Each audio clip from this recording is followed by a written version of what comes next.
Welcome to design solution. आज हम बात करने वाले हैं ऐसे टॉपिक के ऊपर जो कि बहुत ही कॉमन है, जिसे हमने अपने डेली लाइफ में हम देखते ही रहते हैं। सुबह से शाम तक, सुबह उठने से लेकर रात के सोने तक हम इस टॉपिक्स के बारे में बात करते हैं। वो हर टाइम हमारी आंखों के सामने होता है। एग्जैक्टली हम लोग बात करने वाले हैं कलर्स के ऊपर। तो हमारे टॉपिक आज कलर थ्योरी होगा। तो कलर से अगर हम क्या समझते हैं, कलर्स क्या होते हैं, हम उनको हमारे इंटीरियर के पर्सपेक्टिव में हम उसे कैसे यूज़ कर सकते हैं।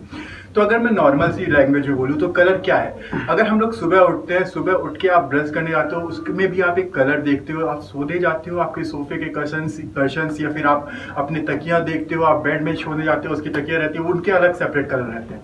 तो इन सब के आपके मूड के ऊपर क्या इफेक्ट्स पड़ते हैं। तो ये सब बहुत ही इंपॉर्टेंट एस्पेक्ट होता है अगर हम इंटीरियर की नज़र से देखें तो कलर ज़रूरी क्यों है, हम क्यों कलर पढ़ते हैं। तो बेसिकली अगर मैं नॉर्मल सी लैंग्वेज में डिफाइन करूँ तो कलर एक नॉन वर्बल कम्युनिकेशन का एक साइन होता है, जो कि जिसमें हम लोग ये देखते हैं कि कोई भी कलर या फिर कोई भी रंग हमारे मूड को या फिर हमारे थॉट्स को कैसे अफेक्ट कर रहा होता है। तो उसके बाद एक जनरल सा क्वेश्चन आता है कि हम कैसे कंबाइन करेंगे। क्या होता है कि हम लोग हमारे स्पेस में बहुत सारे अलग अलग कलर्स दिखते हैं, लेकिन क्या वो सब रियलिटी में पॉसिबल होते हैं, वो कैसे बनते हैं। तो अगर हम लोग नॉर्मल सिर्फ इंटीरियर के फील्ड की बात करें तो हमारे पास एक क्वेश्चन आता है कि हम कलर्स को कैसे कंबाइन करेंगे ताकि वो एक अच्छा लुक प्रोवाइड करे। तो उसके लिए हमारे पास एक कलर थ्योरी एग्जिस्ट करती है। तो हम लोग उस कलर थ्योरी की मदद से बहुत सारे अलग अलग कलर्स बनाते हैं। अब ये बात होती है कि कलर्स को किसने बनाया। तो 1666 में सर आइजैक न्यूटन ने कलर्स को डिस्कवर किया था। तो वो सब तो आप लोगों को पता ही होगा। तो नॉर्मली अगर हम बात करें कलर थ्योरी पे क्या होता है, तो कलर थ्योरी एक प्रोसेस होती है। वो एक प्रोसेस है जिसकी मदद से हम लोग, वो हमें हेल्प करती है, या फिर ये आप बोल सकते हो वो एक साइंस है जिसकी मदद से हम लोग बहुत सारे कलर्स के साथ खेलते हैं कि वो हमारे आसपास के सराउंडिंग में कैसा लगेगा, वो कैसा बिहेव करेगा और हम उनको कितने अच्छे तरीके से यूज कर सकते हैं। अब देखिए कलर थ्योरी के साथ क्या होता है। अगर हमें कलर थ्योरी समझनी है तो उससे पहले हमें समझना पड़ता है कलर व्हील के बारे में। कलर व्हील क्या होता है। तो कलर व्हील बेसिकली एक सर्कल है जिसके अंदर बहुत सारे कलर्स को हम लोगों ने प्लेस किया हुआ है। उसके अंदर 3 टाइप के कलर्स होते हैं, जो कि एक प्राइमरी होता है, एक सेकेंडरी होता है, एक टर्शियरी होता है। तो अब बात आती है प्राइमरी क्या होता है। प्राइमरी कलर्स वो हैं जो कि गॉड गिफ्टेड कलर है, मतलब कि वो ऑलरेडी यहाँ पे प्रेजेंट थे, वो किसी भी कलर से मिक्सचर से नहीं बने हुए हैं। वो होते हैं रेड, ब्लू और येलो। उनको आप शॉर्ट फॉर्म में रवि के नाम से याद रख सकते हो। वहीं पे अगर मैं सेकेंडरी की बात करूं तो वो होते हैं अपने पर्पल या फिर वॉयलेट, ऑरेंज और ग्रीन, जिसे आप पॉग के नाम से याद रख सकते हो। तो अब बात होती है कि ये सेकेंडरी फिर कैसे बनते हैं, क्योंकि मैंने अभी बोला कि प्राइमरी कलर जो होते हैं वो गॉड गिफ्टेड होते हैं। तो जब हम इन प्राइमरी कलर्स को आपस में मिलाते हैं तो हमारे पास सेकेंडरी कलर्स मिलते हैं। अब बात आती है टर्शियरी कैसे बनेगा। तो अगर हम प्राइमरी को सेकेंडरी के साथ, आप देखो एक एग्जांपल देता हूं, मान लो ये RBY जो है ये 3 बच्चे हैं, या फिर उधर के POG भी 3 बच्चे हैं, ये आपस में खेलेंगे और ऑब्वियसली बात है अगर आप रेड को पर्पल से बनाओगे तो वो कोई ना कोई एक कलर देगा। वहीं पे आप बाकी सब कलर्स को बनाओगे तो वो सारे कलर्स को हम टर्शियरी में रखते हैं। तो इस टाइप से आपका एक कलर व्हील बन के तैयार होता है। अब हम बात करते हैं उसको हम डिवाइड कैसे कर सकते हैं। आप कलर्स को आप देखते हो तो वो कैसे आप उनको, मतलब बहुत सारे अलग अलग पार्ट्स में डिवाइड कर सकते हो। तो हम उनको यूज कैसे करें। तो उसमें अगर आप देखोगे तो जो कलर व्हील के राइट साइड वाला पार्ट होता है उसको हम लोग क्या बोलते हैं, हम लोग उसे वार्म कलर बोलते हैं। और जो लेफ्ट साइड वाला पार्ट होता है उसे हम लोग कोल्ड कलर बोलते हैं, या फिर आप इसे कूल कलर बोल सकते हो। अब हम बात करते हैं वार्म कलर और कूल कलर में क्या डिफरेंस होता है।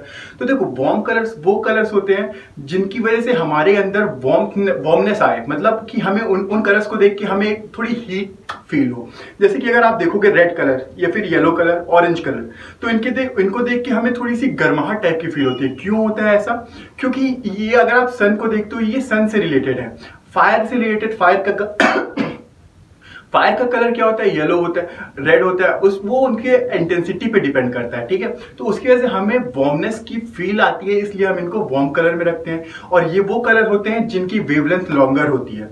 वहीं पे अगर मैं नॉर्मली बात करूं हमारे कूल कलर की, तो वो शॉर्टर वेवलेंथ होते हैं, जैसे कि ग्रीन कलर हो गया, पर्पल कलर हो गया, ठीक है, वॉयलेट कलर हो गया, ब्लू कलर हो गया। तो ये सब हमारे कूल कलर होते हैं। अब इनसे हमें कूलनेस क्यों फील होती है, क्योंकि ये हमारे अर्थ से रिलेटेड होते हैं। अगर आसपास आपके पानी बह रहा है जो कि ब्लू कलर का है, आप वहां पे जाके बैठोगे तो ऑब्वियस बात है आपको अंदर से मतलब एक कूल एहसास होगा, मतलब एक कूल वार्मनेस आएगी। वार्म कलर्स होते हैं वो हमारी तरफ बढ़ते हैं, मतलब बेसिकली हम उनका यूज लॉन्गर रूम में कर सकते हैं। मतलब जैसे रूम बहुत बड़ा है और वहां पे आप वार्म कलर्स का यूज कर रहे हो तो वो हमारी तरफ मतलब वो हमारी तरफ आएंगे। जब वो हमारी तरफ एसिड करेंगे तो हमें वो लॉन्गर रूम उतना बड़ा नहीं दिखेगा, वो हमें वो बहुत छोटा सा दिखेगा। वहीं पे हम कूल कलर्स जो होते हैं उनका यूज हम लोग स्मॉलर स्पेस पे करते हैं। क्यों? क्योंकि वो हमारी आंखों से रिसीड होते हैं, वो दूर जाते हैं हमारी आंखों से। तो अगर मैं नॉर्मल सा एग्जांपल बताऊं आपको, तो आप जो हॉट कलर्स मतलब आपके जो वार्म कलर्स हैं उनका यूज आप कहां पे कर सकते हो? आप लिविंग रूम में कर सकते हो, आप किसी रेस्टोरेंट में कर सकते हो। आपने बहुत सारे येलो कलर्स का रेस्टोरेंट देखा होगा। क्यों? क्योंकि वो बहुत बड़े हॉल होते हैं और वो हमें अपनी तरफ खींचते हैं। वहीं पे अगर कूल कलर की बात करें तो वो हम लोग बाथरूम में आप यूज कर सकते हो, क्योंकि उसका स्पेस छोटा होता है लेकिन हमें शो करना रहता है कि वो बहुत ज्यादा बड़ा स्पेस है। तो हमने ये जाना कि जो हमारे वार्म कलर होते हैं वो स्पेस हम बड़ी स्पेस में यूज करते हैं ताकि वो हमें छोटा स्पेस शो करे, और वहीं पे हम कूल कलर का यूज करते हैं छोटी स्पेस पे ताकि वो हमें ब्रॉड व्यू दे। तो हमारे वार्म कलर्स होते हैं, जो हमारे वार्म कलर होते हैं वो हमारे अंदर के इमोशंस को इवोक करते हैं। ठीक है, मतलब अगर आप नॉर्मली देखो रेड कलर किसका किसका साइन होता है, अगर मैं नॉर्मल से रेड कलर की बात करूं तो रेड कलर जो हमारा होता है वो डेंजर का भी साइन है, लेकिन वहीं पे वो चीयरफुलनेस का भी साइन होता है। तो इस टाइप से एडवर्टाइजमेंट एजेंसीज हो गई या फिर फैशन की एजेंसी हो गई, इंटीरियर में आपको एक रूम डिजाइन कर रहे हो तो वहां पे आप इन कलर्स को एक तरीके से यूज करोगे तो आप बेहतरीन इंटीरियर डिजाइन कर सकते हो। आप जब भी इंटीरियर डिजाइन करोगे तो आप ऐसा नहीं कि आप सिर्फ वार्म कलर लेके चल रहे हो फिर सिर्फ कूल कलर लेके चल रहे हो, आपको इनको एक प्रॉपर प्रोपोर्शन में इनका मिक्सचर बनाना पड़ेगा ताकि वो एक एस्थेटिक लुक प्रोवाइड करा सके। जैसे कि अभी मैंने बताया था कि हमारा जो वार्म कलर होते हैं वो हमें कैसा देते हैं, काम करने के लिए, मतलब इवोक करते हैं कुछ करने के लिए। तो हम उनका यूज जिम्स में आपने देखा हो करते हैं, ये हमें अपनी तरफ अट्रैक्ट करते हैं तो हम उनका यूज रेस्टोरेंट में कर सकते हैं। वहीं पे अगर मैं कूल कलर की नॉर्मली बात करूं तो कूल कलर हमसे दूर जाते हैं, वो रिसीड होते हैं, तो हम उनका यूज बेडरूम में आप कर सकते हो जो अगर नॉर्मल साइज का बेडरूम है, और आप वॉशरूम में कर सकते हो इसका यूज। तो हमसे वो जो छोटी सी स्पेस है वो आपको ब्रॉड लुक देगी। Thank you. अब हम लोग इसके बाद की जो नई कलर स्कीम्स है कि हम इन कलर्स को कैसे अलग अलग तरीके से कंबाइन कर सकते हैं और उनको हम कैसे अपने किसी एक रूम में यूज कर सकते हैं, यूटिलाइज कर सकते हैं, वो हम लोग अपनी नेक्स्ट वीडियो में पढ़ेंगे। Thank you.